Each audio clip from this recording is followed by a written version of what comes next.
I love checking out the local farmers market because it gives me a sense of what it actually takes to grow all the food that I love to eat year-round. I don't know what they're really growing at this time of year. I feel like it's going to be a lot of kale because kale's indestructible and it lasts year-round. Who knows what the farmers are going to surprise me with today.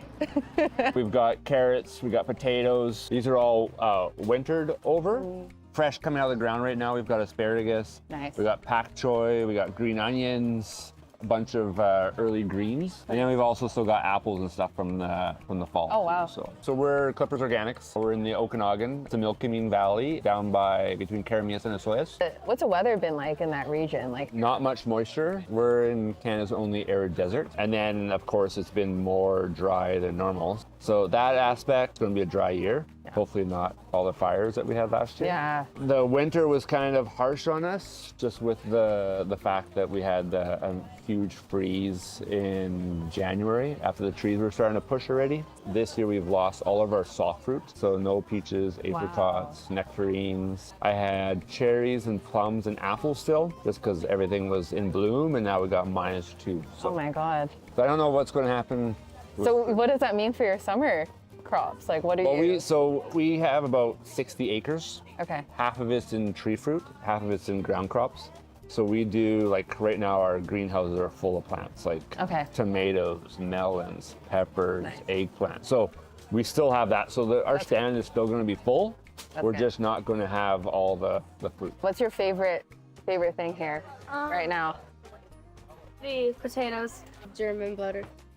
These ones, cool. Oh, they're so cute. How do you like them? The best way to cook them? I like French fries. Potato salad. Nice. I also like. Anyway, you can eat them. What about you, Travis? What's your favorite thing this time of year? The Glendies are definitely the best. The German butters. Yeah, they're great roasted. So I'm Travis Forstbauer. I'm from Forstbauer Family Natural Food Farm. We farm organically, biodynamically in Chilliwack, British Columbia. We have lots of variety of vegetables. We got beef cattle on our farms as well. We got some chickens for the eggs. And this is Kaya.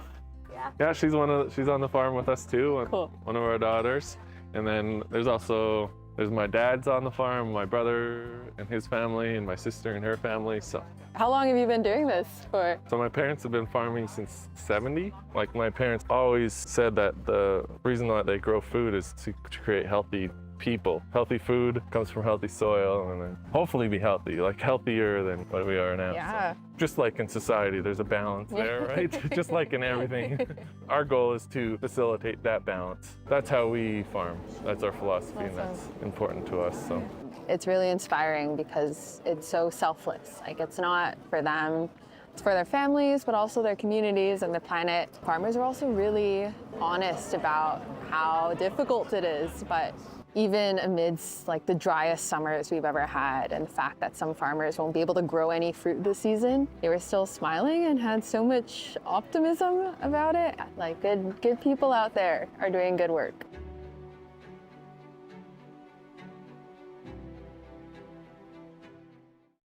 The introduction of agriculture into modern society was revolutionary. The moment that humans transformed from hunter-gatherer societies into crop-growing ones meant that humans could stay in one place year-round. And that meant humans could build homes, communities, and civilizations. The next agricultural revolution was something that our ancestors couldn't have imagined. The invention of fertilizer during the Green Revolution at the start of the 20th century allowed us to 5 times our population, from 1.6 billion people in 1900 to just over 8 billion people today. We've been enjoying the fruits of that labor for the past few decades, but we've also been quietly suffering from it too, because modern-day industrial agriculture does have its impacts. I'm Sean Smuckler. I'm the director for the Center for Sustainable Food Systems. I'm an associate professor here at UBC. And I'm also the chair of Agriculture and Environment, which is a position funded by the BC Ministry of Agriculture. Fertilizers provide plants with nutrients. Plants need those nutrients. up to this point, fertilizers have been relatively cheap and easy to use. And given that they're a major limitation for the farm's productivity, the farmers often inclined to just put on as much as possible. They come at a cost, though, that we're now realizing in terms of the climate. So if you're putting on nitrogen fertilizer, if that's being used inefficiently, it is likely ending up as nitrous oxide. And nitrous oxide is up to 300 times more, or roughly 300 times more powerful greenhouse gas than carbon dioxide. And so this nitrogen that farmers are putting on, if they're putting on too much, is just contributing to climate change. It isn't just fertilizer that causes this problem, though. A whole suite of practices to grow crops and cattle at scale, such as deforestation, releases considerable greenhouse gas emissions into our atmosphere. I think recognizing that agriculture is playing such a sizable role in our climate problem, there's clearly a need for developing solutions. We need solutions for agricultural producers that don't make an already very tough job too tough. Really what we're looking for is climate solutions that have multiple benefits. They need to benefit the producer directly, either economically or in terms of the long-term viability of the farm that they're operating, while also reducing emissions, or even better, also sequestering carbon out of the atmosphere.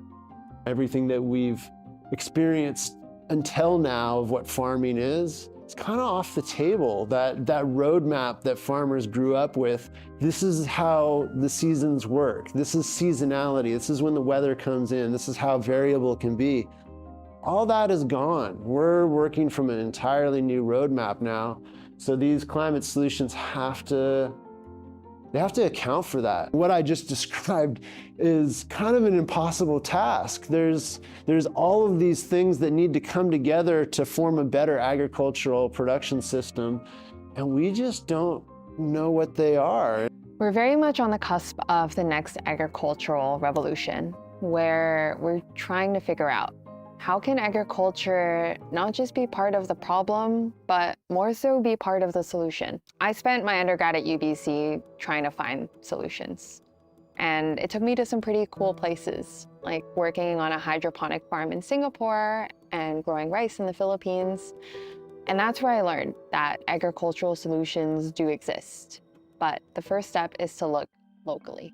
I talked to my friend Claire Davies, who did her master's in public policy at SFU, where she focused on agricultural climate solutions. I wanted to look at how agriculture can play a role in addressing the climate crisis, and I explored several avenues, but what I came down to was that nature-based solutions are a great way to do that. And I wanted to focus my research on British Columbia because that's where I am living.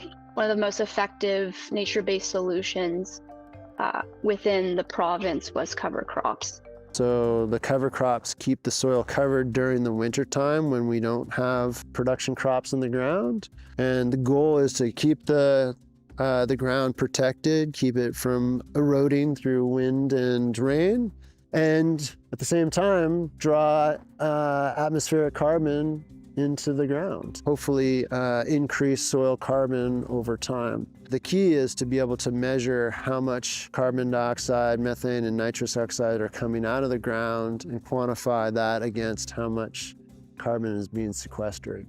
The balance there is the net benefits of the climate. These are auto chambers, so they're basically closing every half an hour throughout the day. And when they're closed, they pull an air sample in through the tubing and over to this trailer that we have at the edge of the field, which has a fancy instrument in there which quantifies methane, carbon dioxide, and nitrous oxide, the three main greenhouse gases. Cover crops actually ranked highly for environmental benefit potential and GHG benefit potential. And so I love that idea of being able to address the climate change adaptation as well as the mitigation in one action. Can you speak to what kinds of cover crops are you using for treatments? So we've got a couple of different species out here. Generally what we're comparing is a leguminous cover crop. So one that is a grass. And So is that what we're looking at here? yeah, All so this grassy? yep, all this is grass, and you can see actually the broadleaf plants over here are the legumes, the peas that we've planted. Oh, awesome. There's a little bit of pea in the ground, and the thing that the pea does that the grass doesn't is under warm conditions, it can actually fix nitrogen. So it has a symbiotic relationship with an organism that actually takes atmospheric nitrogen and makes it available to the plant. And that's really important because if we get enough nitrogen in these plants, then we can reduce the amount of nitrogen that we have to add in the spring. And so that's a real benefit, but at the same time, maybe we'll get less carbon sequestered. So that's where this trade-off and the accurate quantification really comes in handy. As I did more research, I realized that there was a market failure there. And so what's happening is there's high potential for cover crops, but not a lot of farmers are adopting them because they're not benefiting from the ecological goods and services that these cover crops are providing to society. And so if there was a way for farmers to be compensated for the soil health, the climate change mitigation, all these things that farmers are doing for the greater good, there would be an increase of usage. We've had years where the cover crop might be this high at this time of year. And certainly if we let this go in the spring, it'll get that big, if not bigger. But the challenge is we, in like 3 weeks actually, we want to be planting or turning this field in and then planting our summer cash crop. Yeah. There's not much time to put on a lot of growth between now and then. The other experiment that we're doing this summer is looking at trying to grow cover crops during the summer when they actually have a real chance of getting established. The downside of that, of course, is that you can't grow a cash crop. Yeah. Which is what farmers are selling, right? Yeah. So you can't just be growing carbon and nitrogen and make a living on that. Because there's a lot of barriers to adopting cover crops, just to name a few, there's financial, there's educational, there's institutional, physical factors as well. So it's a big challenge. It's a great practice, but it's one of those practices that need work for our particular situation. Honestly, I'm feeling kind of overwhelmed, I guess, in terms of it seems like the message that everybody's given me today is this is really hard and we're expecting a lot out of farmers. And I don't know if I'm convinced that we're supporting farmers to adopt the solutions that we need. It sounds like we're getting there, but I'm just kind of overwhelmed with this resounding message of how difficult it is. When I think about agricultural solutions, I also think about my positionality.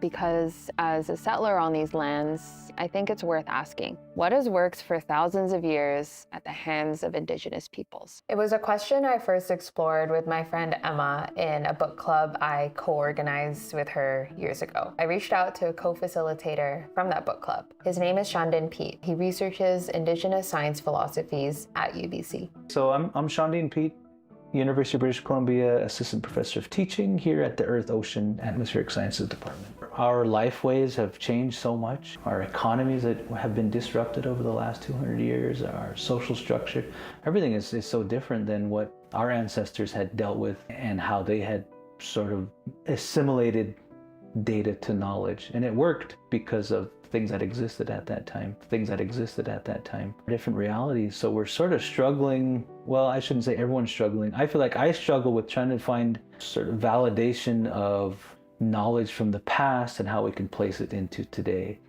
I often see a narrative being put forward of when we think about climate solutions, we need to look at the Indigenous knowledge as first and foremost as a climate solution.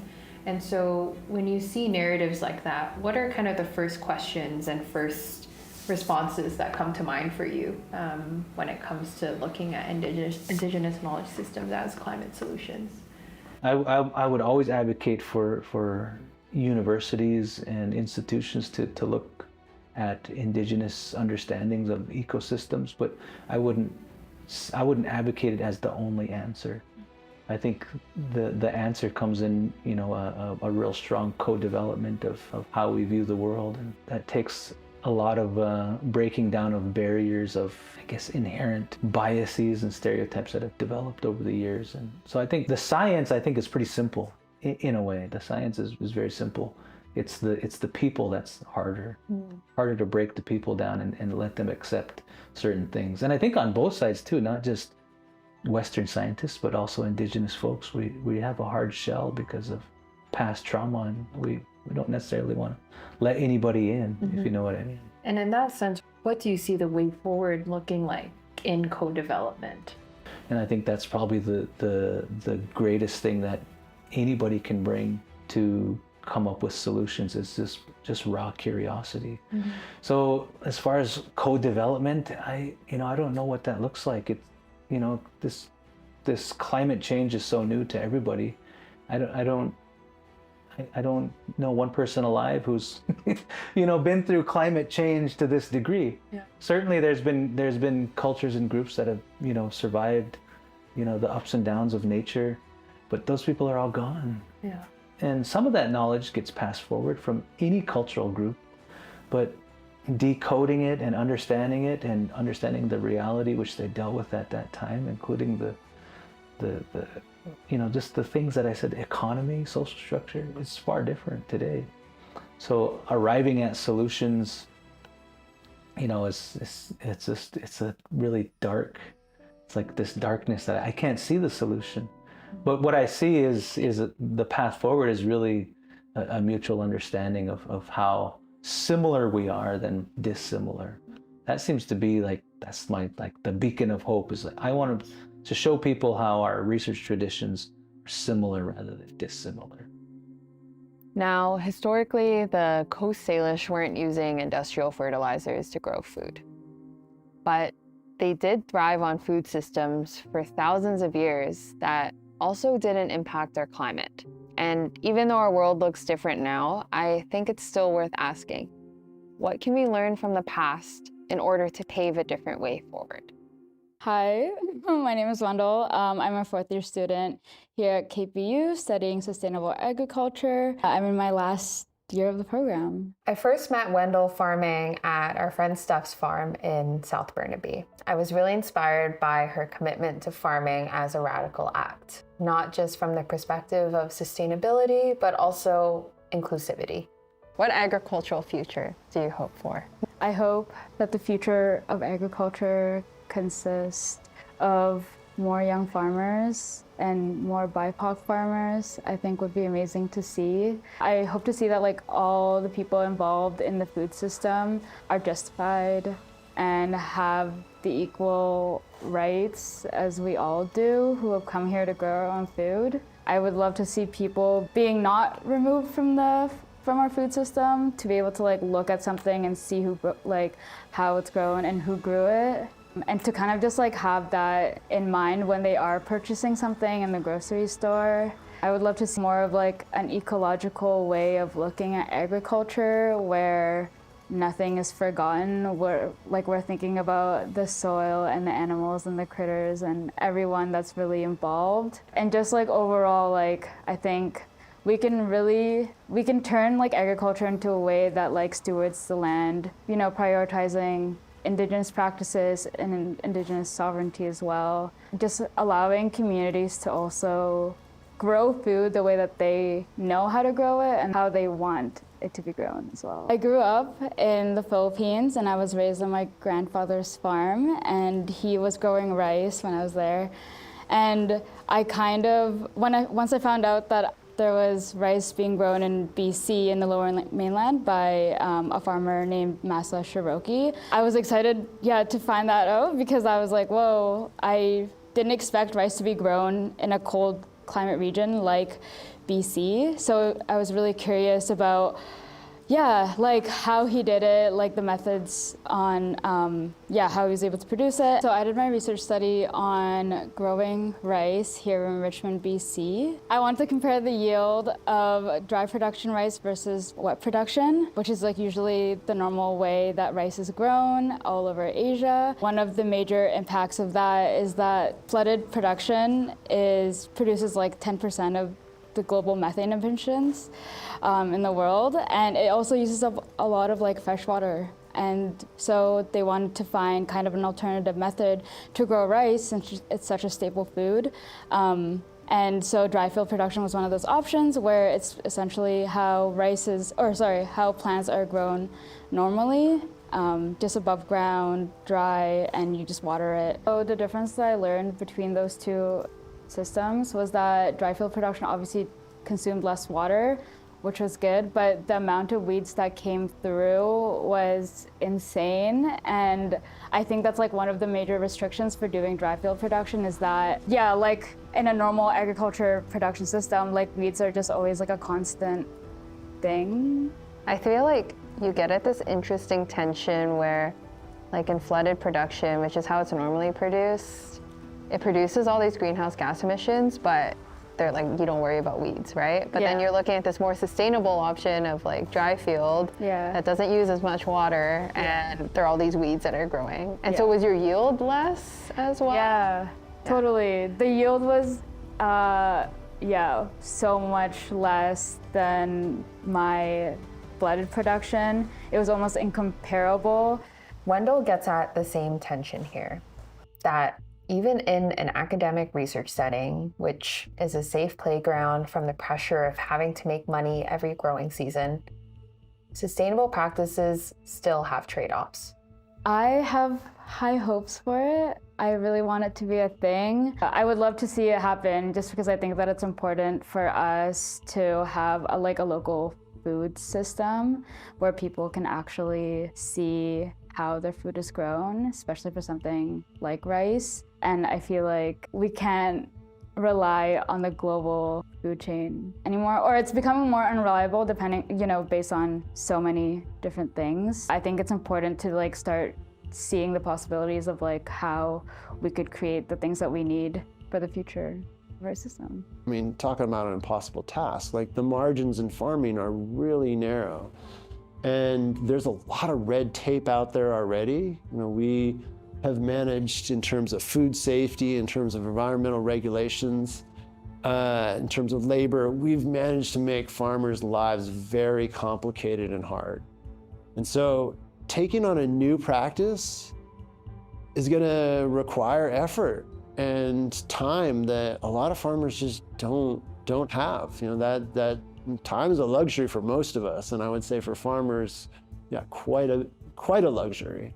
So, if it's learning a new practice, if it's purchasing new equipment, figuring out a new technology, all those things are in addition to what's already going on the farm. And so we need to figure out ways to support transitions to new practices and new technologies that take something off of their plate, that make the economics work out.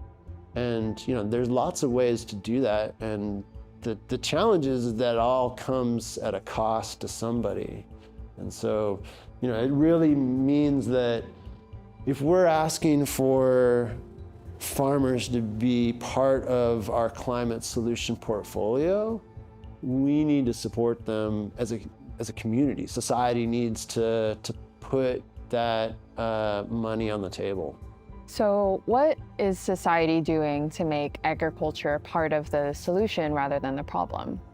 Are we supporting farmers to grow cover crops or encouraging research in rice production?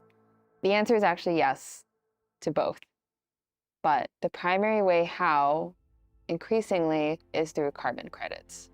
For every ton of carbon that a farmer stores in the soil, whether it's by planting cover crops or growing rice in a way that emits less greenhouse gases, for example, a credit can be generated. That credit can be bought by companies who have net zero goals and want to support, publicly, more sustainable practices. So if we could pay farmers to implement more sustainable practices that do store more soil carbon, why not?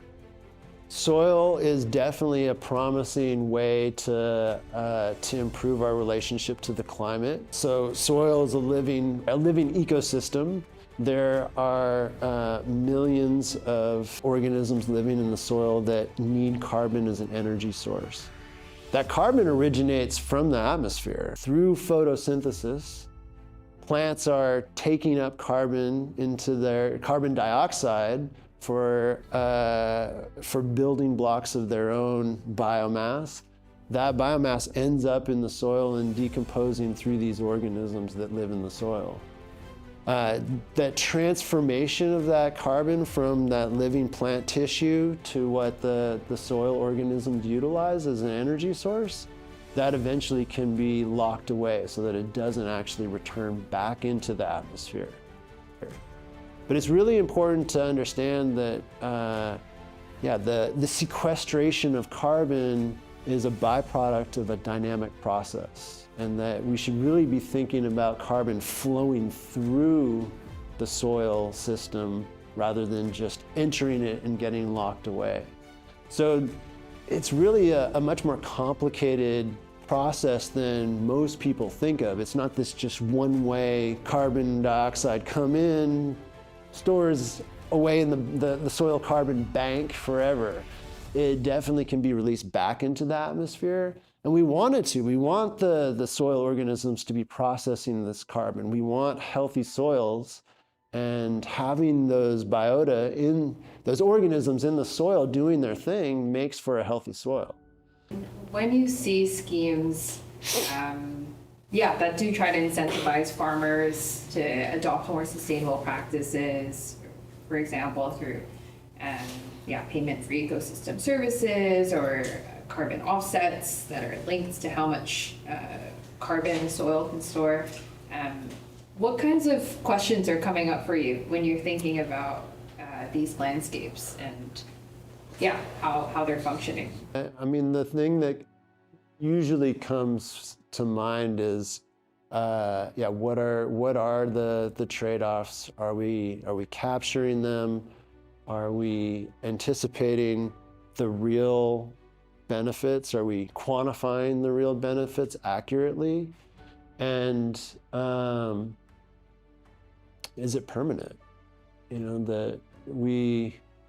There's certainly a place for temporary solutions. We are in an emergency. We need immediate action, and there may be some solutions that are temporary that get us to the more permanent solutions. But we just have to be really cognizant that we're not taking temporary solutions and thinking they're permanent. Is that difficult to discern, or is it? How do you distinguish between what's short-lived versus what can last a long time? Yeah, it is very difficult, and that's what my lab and many others right now are trying to distinguish, what solutions are permanent. Well, nothing's actually permanent, as in, everything has a start and an end, but when we talk about permanent, something that gets us to the next couple hundred years. And that's what we're talking about right now. We're talking about coming up with solutions that gets us to net zero by 2100 or 2050 if we're really ambitious. And there's definitely some things that look like they might go the distance, but depending on how management changes or the climate changes, those things might be more or less permanent than others. There are other ways our society is supporting farmers too.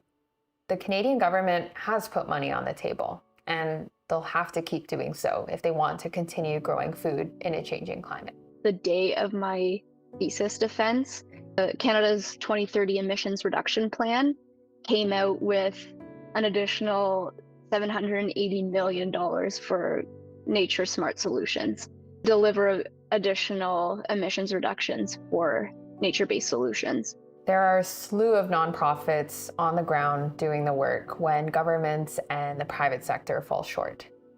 I think of organizations in Metro Vancouver like Environmental Youth Alliance and Fresh Roots who support youth, especially youth of color, to steward the land. There are a lot of opportunities, particularly in the nature-based solution space, that there is a part for agriculture to be a climate solution. And so just generally in terms of nature-based solutions, you're protecting, you're improving management, and you're restoring land and crops to increase the adaptive capacity of ecosystems. And when you do that, you're increasing the longevity of the land. Ripple effects of nature-based solutions have very positive externalities on other sectors. And I think that if we aren't looking at agriculture in a silo, there are ways that, cover crops, for example, can improve the health and water quality of a community, which is pretty spectacular. I find that food is a way that people, regardless of economic background, political beliefs, country you're from, everyone can relate to one another in a certain way. And it's a beautiful way of connecting with others, and you often share meals, and it's a social time. And it's also a way of showing you care about someone by sharing food. And I think that, agriculture will always be something we need. We all have to do our part. Like, every sector is going to have to contribute to the solution. There's no one sector, no one person that gets off. This is an all hands on deck situation, but we also can't not grow food. There's some things that we can stop doing. We don't have to fly to our Hawaiian vacation. We can do something else, but we still have to eat. So we got to figure out how to not villainize agriculture. We need to figure out these solutions so that they're supportive of agriculture, and that's tricky, but it has to be done. Every time you look at the emissions profile of agriculture in the context of current versus future, if everyone else, like agriculture in Canada right now is roughly 10% of the emissions portfolio. If everybody else meets their 2030 targets, we then become 19%. If everyone else meets their 2050 targets, we're 25%. So quickly, agriculture could become the biggest emitter on the block. So we need to do our part. We need to make sure that we're reducing emissions along with the other sectors. I'm thinking about a few questions. What does the future of our food system look like in a changing climate? What does co-development of agricultural climate solutions look like too? And perhaps most importantly, how can we better support farmers to grow food more sustainably, especially if it comes with trade-offs?